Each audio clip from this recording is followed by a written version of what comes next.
Alright guys, thank you for tuning in and welcome back to my channel. If you're new to this channel, do subscribe, like this video and also comment.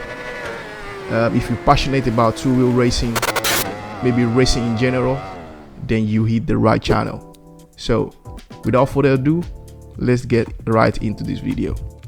The idea of this video is to get guys new to two-wheel racing games like Ride 4, Motogp 20 up to speed, and how to get better and faster playing the game.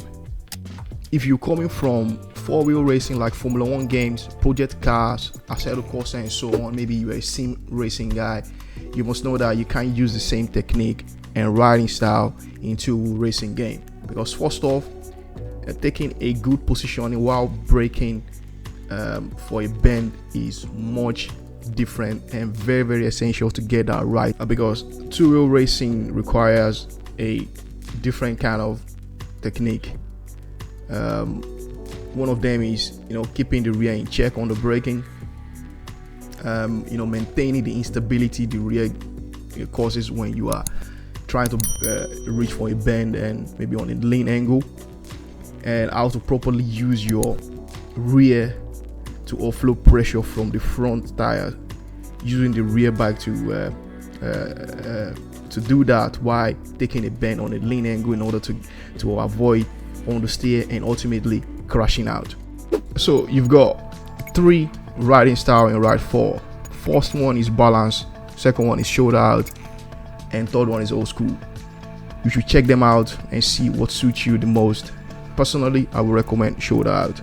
Using the right riding style can ultimately help you to get better and get to reach the potential and how fast or how good or how fast you can get better in this game, and to help you just enjoy the game more and have more fun in doing so without not getting too frustrated and quitting the game at the end of the day.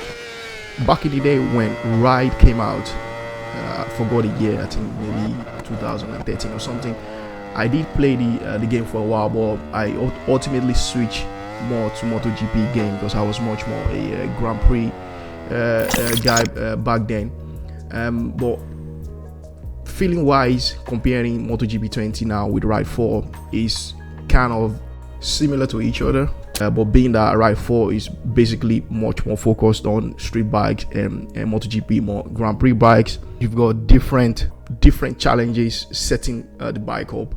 I mean, when you are trying to set up a Motogp 20 bike, you are trying to get as much and as many as possible feeling in the front end, because the front end is just not really that great at the moment. And with Ride 4 now, the challenge is to get a setting that really helps you maintain the rear stability and to keep them under control while braking and leaning for a bend, and also during the bend keeping them under control and stabilized while accelerating out of the corners.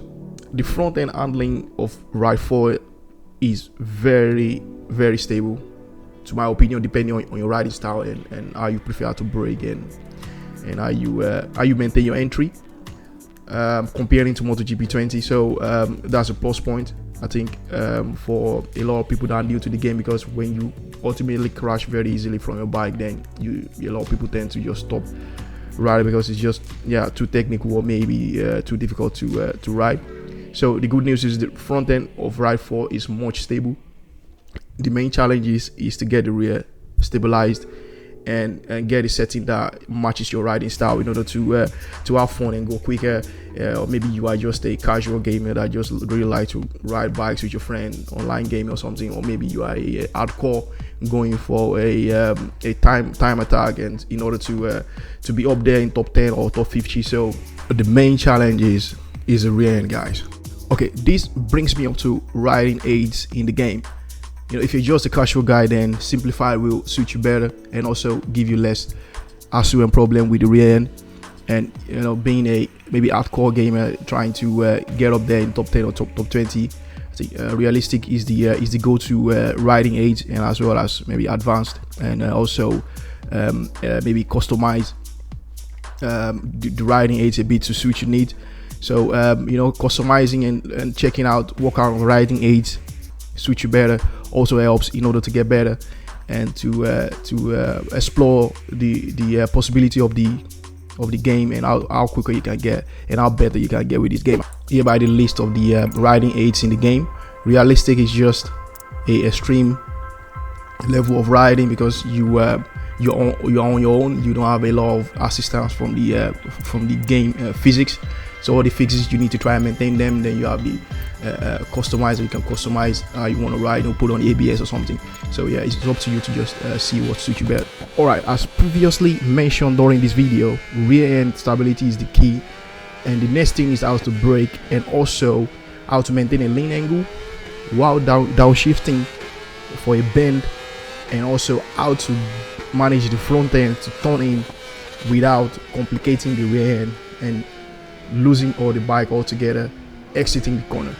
Alright guys, how do you brake? You know, approaching a bend like this, you try to maintain a lean angle, you know, and also grab your front brake, shift down 2 clicks or 1 click depending on what kind of a gearbox setting you're using, maybe a 1 for acceleration or maybe for a top speed, and then, you know, grab the rear brake until you hear the engine try to stall, and kind of use the rear to slide a little bit, and I maintain that lean angle going into a bend and downshifting, and at the same time listening to the engine if it's not too on the high rev or too low. So then at the right time at the apex, shift down to the desired gear you would like to use, maybe first gear or second gear, and that if you have the right setting gearbox for the track, you will be able to maintain the corner speed, and you will avoid instability at the rear end of the bike, and you can exit the corner much smoother and cleaner. This is also heavily depend on your entry, how you get into the bend, and how you are able to maintain the rear brakes. You know, you lock the rear brakes too much, you flip over, you get on the steer and oversteer, flip you over. You know, lock the front brake too much, the front end will just wash up and slide off. But as I've already said, front brake is much more stable in this game compared to Motogp 20. Alright guys, check this out. This is what I'm talking about, shifting down at the right moment with the right lane angle and also with the right engine speed. Check this out. I overshoot the corner here a little bit, you know, shift down, boom. I destabilize the rear end grip, get a bit of oversteer, and then comes in on the steer. Then I flip around, ultimately crashing and yeah, losing the lap time. Alright, this is bringing me also to the electronic aids in the game. So you have traction control, you have anti-wheelie control, and you have engine braking system. So traction control is just, you know, coming out of the bend, you know, jumping on the gas, you know, just in order to maintain how your wheel is spinning, and that can result into oversteer. You know, engine braking, as is already mentioned, is just a ability for the bike to slow down while you're off throttle and you are not on the brake at that moment. And as for anti-wheelie, it's just a aids in the bike to maintain the front end on the ground all the time, and by not wheeling every time you jump on the gas. So you can also alter how and what kind of setting you want to use, you know, and I think per track you have to explore what kind of anti-wheelie setting you need that suits your ride. If you are somebody that are very smooth on gas, then you could tune down the anti-wheelie a bit.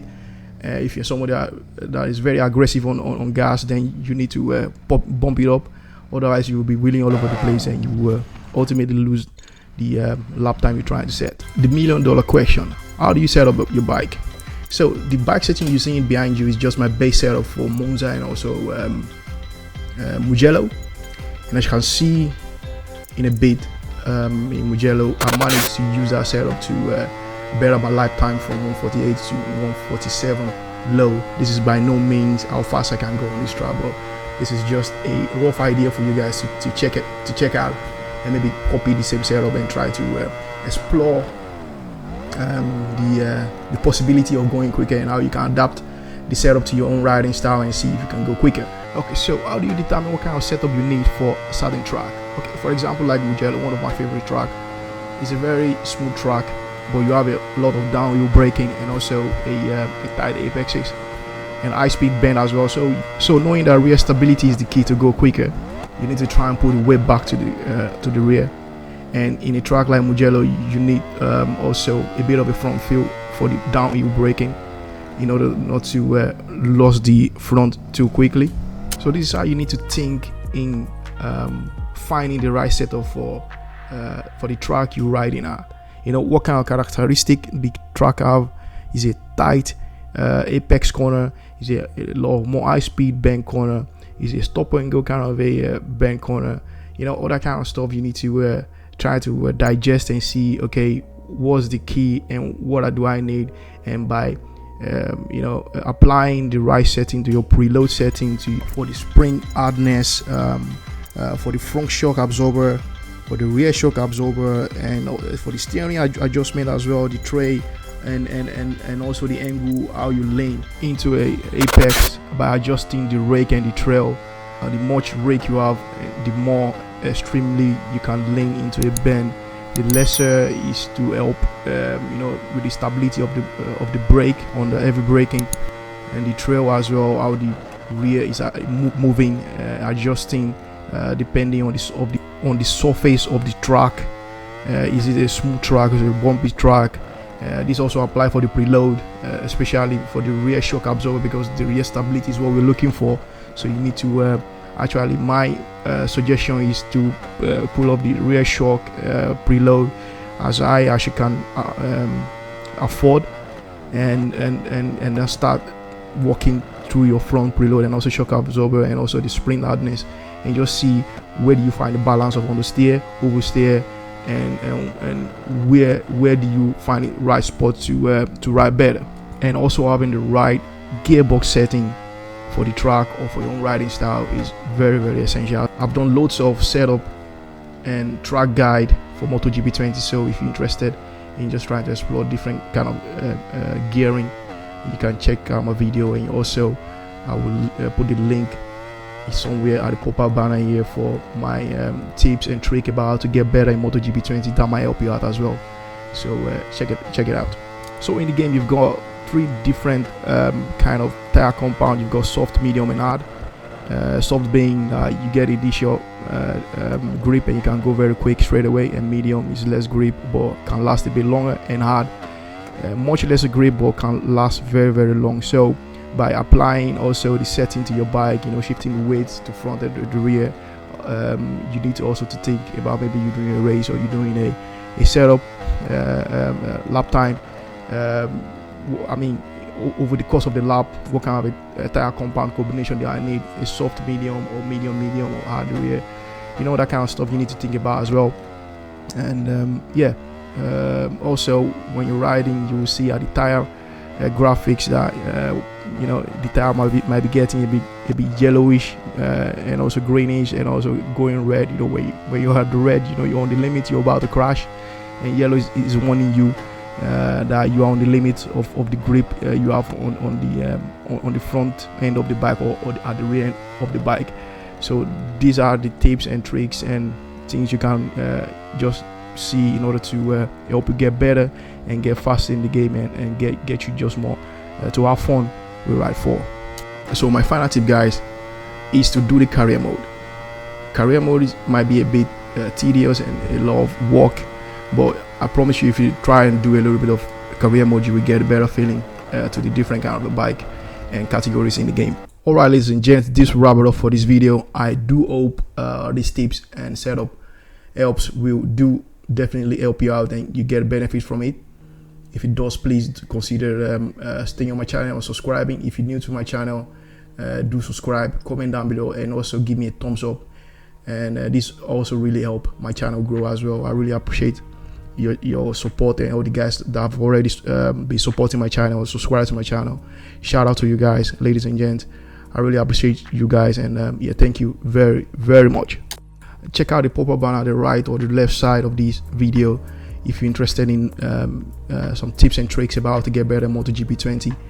And yeah, check out my other video as well, where I gave much more setup guide on different bikes in Motogp gameplay.